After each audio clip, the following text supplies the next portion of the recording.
Welcome back. Well, Ibrahim Abdullahi joins us now. Yes, he's a public affairs analyst, but he used to be the former director, Kwara State Civil Service, and a fellow, Chartered Institute of Personnel Management of Nigeria.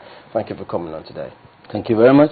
Yeah, or possibly, don't know if I should say let's touch base with the civil service, but how do you see the entire scenario now? The state of emergency, just trying to ensure that things work well, peace is achieved in the country overall. Thank you very much. I think sincerely that we are in the state of emergency, unquote. This is because things have not been going fine in Nigeria. Security challenges, corruption, lack of power, lack of job, a whole lot of issues burden the minds of Nigerians, and things are falling apart. So, official state of emergency announced only for 3 states, that's Adamawa, Yobe, and Borno, was absolutely necessary, and that's why it came to be. So it was necessary. Things that are not going smoothly in Nigeria are so many, and I've mentioned some of them. Yeah, but there are some things that are also going good, and then it means that it's not all doom and gloom. You're right.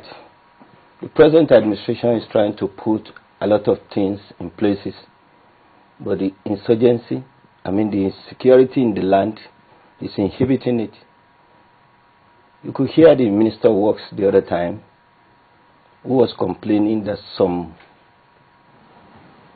workers on some of our highways were being threatened by some people who are working on the roads because of fear of kidnaps and all whatnot. So security men have to be put on our road projects along with the workmen. So that has shown the extent of insecurity in the land. Then the issue of corruption is a fundamental issue which is greater than any problem we are facing now. This is because whatever we want to put in place, we have to do it holistically, in the sense that money set aside for certain projects are to be spent on that project. Those that are to operate the system must be seriously committed to it. So, the issue of corruption that I mentioned, see what we are facing now. Yeah, but let me butt in before you go on. Yes. When you say those who are supposed to make things right have to be committed to it, yes. Do we just sit back and expect they'll be committed to it, or do we also think that, look, we also have to keep an eye on these things and ensure that they are not just committed to it, but they do it well? Because sometimes we assume that things will just work well without us doing anything. That's what I mean by commitment. Here, in the media house, China is doing wonderfully well with the way you are analyzing issues. Thank you. And you have gone very, very far, that those who are pushing you are likely not to meet you, talk more of surpassing you. The role the media could play in making people to be committed to whatever they are given is very, very fundamental, whether public or privately owned. What you did in respect of Police College Ikeja, see what it has resulted into. You peep into it, you saw the rot that was going on there. You were about to expose it in full when the government came in to now study the matter and started something about it. That's part of the role the media should play. That is one. The second issue is about those that are to implement whatever government means to carry out. If they are not committed, if they are corrupt, if they are materialistic, money will be cornered to their side and the job will not get done. Yeah, but what brought about the issue of setting up police pension unit is because policemen were not being paid their dues, that is, their benefit, gratuity pension. The police pension unit came up.